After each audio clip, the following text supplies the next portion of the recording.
Shalom. I am your neighborhood brew, Bon Shemayim. And this video is going to be about this. This is the title. If you're going to vote for Kamala Harris because she's black, there are better options. And we're going to go into that. We're going to watch this video. We're going to show some of the other options, or one of the other options. If you're voting just because of color and not because of politics, don't get lost in the sauce. Let's get it. Wald reports that West's campaign is essentially broke and is struggling to get on the ballot across the country. His campaign spent more on graphic design than ballot access efforts last month. And at the same time, cites Wald reports, operatives with Republican ties are trying to get West on the ballot in key states like North Carolina. Some Democrats are worried that it's part of a Republican effort to elevate West and pull votes away from President Biden. What is going on with Cornel West's ballot access campaign, and does his campaign actually know that these Republicans are trying to get him on the ballot? I got an email earlier this week obtained through a FOIA request from a North Carolina elections official that showed the new party being formed by Cornel West's allies to get him on the ballot in North Carolina, authorized 3 people to pick up and drop off signatures on his behalf as part of the ballot access efforts. All 3 of those people work for a Republican consulting firm out of Colorado. A federal judge has ruled Cornel West must appear on North Carolina's ballot for the presidential race. West represents the Justice for All party. The move comes after the State Board of Elections was sued for declining to recognize the party. The board cited issues with petition gathering and potential fraud in the party's signature collection process. We know a criminal investigation is underway into that particular part of this story. Israel couldn't do it without U.S. support. That's what makes Biden a war criminal. That's what makes Harris a war criminal. That's what makes Blinken a war criminal. That's what makes Austin a war criminal. That's what makes Sister Linda in the United Nations, my black sister, war criminal. Philosopher and activist Cornel West is running for president of the United States. TRT World recently talked to him about challenging the two-party system and why the U.S. establishment is so deeply pro-Israel. Much of American politics is legalized bribery and normalized corruption. And the world needs to know when America talks about being a democracy, is really talking about the ways in which big money, oligarchs, plutocrats, control both parties. Big money in the form of Wall Street, big money in the form of Silicon Valley, big tech money, big money in the form of military manufacturers, big money in the form of AIPAC, or National Rifles Association. We have solidarity in the face of catastrophe. Let us march together. Let us fight together. Let us laugh together. Let us dance together. Let us smile together. Let us cry together. We will not allow the organized greed to have the last word. Love supreme or love supreme. It takes tremendous discipline, takes tremendous courage to think for yourself, to examine yourself. That Socratic imperative of examining yourself requires courage. You know, William Butler Yeats used to say, it takes more courage to examine the dark corners of your own soul than it does for a soldier to fight on the battlefield. Courage to think critically. Courage is the enabling virtue for any philosopher, for any human being, I think, in the end. People to carry out nonviolent civil disobedience. A couple of dozen people linked arms and were arrested. Princeton University professor Cornel West was one of 19 people arrested on the steps of the U.S. Supreme Court during a protest against money in politics. You're joking, Are you denying us access to a public building? And we here because we want to keep the family center stage. Whiteness can't be reduced to white supremacy. You got a whole lot of white brothers and sisters fighting against white supremacy. We got a choice between neo-fascists like Brother Trump or milquetoast neoliberals like Brother Biden. Wow, well, I'm so happy to make a world-shaking decision. You know what I mean? You almost agreed with me. No, not at all. See, your solar plexus winds towards my direction. No, I got it wrong. All right. You got to come back more often. We miss you. Democrats feeding the Republicans, Republicans feeding the Democrats, and yet poor people, working people, finding themselves pushed to the margins. I believe a Palestinian baby has the same value as an Israeli baby. We have to have people who are in solidarity, who get beyond their petty differences and be able to hold hands symbolically and literally and fight by straightening your backs up. We need you to be part and parcel of wrestling with this corporate duopoly, this two-party system that impedes, it gets in the way of the unleashing of the kind of policies of abolishing poverty and homelessness, of dealing with working wages, cutting back on militarism, and most importantly, trying to ensure that the best of who we are as a people can be more manifest, can be more concrete, because the crisis is real and these catastrophes are bombarding us. Please come join us. People for 400 years have been terrorized, traumatized, and hated, and we dish out love warriors and freedom fighters every generation, which means that we stand in solidarity with anybody who's occupied, anybody who's subjugated, anybody who's exploited, and that's why we focus on Gaza at this moment, because a genocidal attack is taking place. Yeah!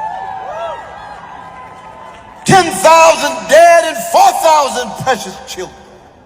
And don't let anybody tell you that because you love Palestinians and Palestinian babies that you hate somebody else. It just doesn't follow what our brothers and sisters. We don't hate Jewish brothers. We don't hate Jewish sisters. We don't hate Jewish siblings. We loathe, we hate a vicious Israeli occupation. We loathe and we hate a vicious siege against Gaza. And the least we can do at this moment of overwhelming barbarity is have a ceasefire. And yet you got these cowards in Washington, D.C. talking about a humanitarian pause. Please get off the crack pipe. Wake up. See the humanity of precious Palestinian brothers and sisters. And the American empire has the nerve in this building to veto a humanitarian pause with our precious Palestinian brothers and sisters being bombed. What kind of country are we? What kind of people are we? And we send a message to Palestinian brothers and sisters and siblings in Gaza: you are not forgotten. We see you. We focus on you. We give attention to you. Okay, this is Proverbs 29. We're going to go through verse 2. It says, when the righteous are in authority, the people rejoice. But when the wicked beareth rule, the people mourn. Now this is going to be Proverbs 29 verse 7. The righteous considereth the cause of the poor, but the wicked regardeth not to know it. Notice he's the only one who's been talking about homelessness and poor people. Pay attention to that. Now we're going into Ezekiel 3, 1 through 3. It says, moreover, he said unto me, Son of man, eat that thou findest, eat this roll, and go speak unto the house of Israel. So he gave one of his prophets to eat the roll, to eat the Bible, to eat the book, to eat the understanding, right? So I opened my mouth, and he caused me to eat the roll. And when he said unto me, Son of man, cause thy belly to eat, and fill thy bowels with this roll that I give thee. Then did I eat it, and it was in my mouth as honey for sweetness. Right? So this is going over that same thing in the Bible when he says that he was told to eat the roll and it went to his mouth as honey. It was sweet. But when it got into his belly, it was bitter, right? Because that's the truth. He recognized the truth. Now we're going to continue from 4 down to 11 because he just read this book that God gave him, this understanding. And we're going to hear what the instructions of God is next. He says, and he said unto me, Son of man, go, get thee unto the house of Israel, and speak with my words unto them. For thou art not sent unto a people of a strange speech and of a hard language, but to the house of Israel, not to many people of a strange speech and to a hard language, whose words thou cannot understand. So you're not speaking to people in a different language. It says, surely had I sent thee to them, they would have hearkened unto thee. So the people who can't understand you will probably listen and follow you. For they will not hearken unto me. He says, they will not hearken unto thee, for they will not hearken unto me.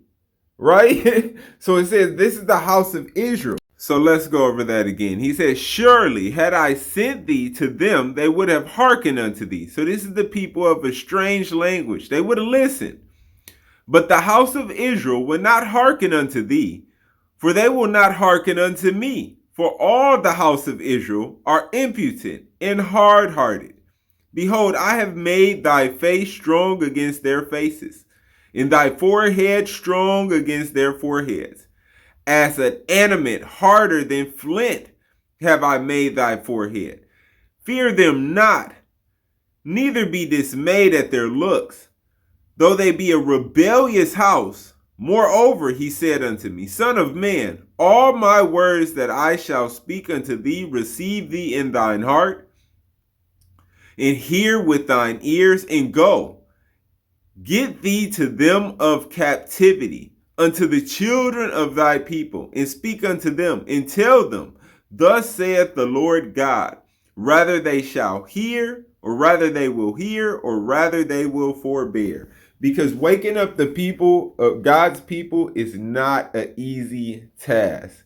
So most of the time, they're not going to hear you. They're stiff-necked. They're going to go against you.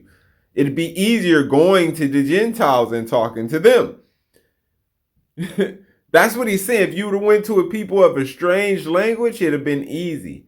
So the hardest thing for Cornel West is going to be getting his people, getting our people to vote for him, getting our people to listen to him. And I know that battle very well. And it's the battle that we all have to face, and we fight it in our own ways. But I'm going to tell you this. With all the talk saying, you got to vote for Kamala because she's black. If anybody uses that as an excuse of why they will vote for Kamala because she's black, and that's why they're going to vote over her, for Kamala over Trump, that's absolute madness in my opinion. Because if you're going to vote for somebody based off of their color, based off of the work that they've done, the protests that they stood for, to fight for the people of color, for the people of God, then you should be voting for Cornel West. I don't want to hear the excuse of you got to vote for her because she's black. It's not a two-party system. You got Republican Donald Trump, Democrat Kamala Harris, you got Cornel West, and you also got RFK. You have other options. Stop being baited into the TV, Salakia, baited with the TV by these entertainment gods of y'all, the CNNs and the Foxes, to think that these are the only choices. I would advise to vote for him. And you know what? I wasn't going to vote because I don't even believe in that madness. I believe it's going to feel either way. But I just decided after watching my own video, I'm voting for West. How about you?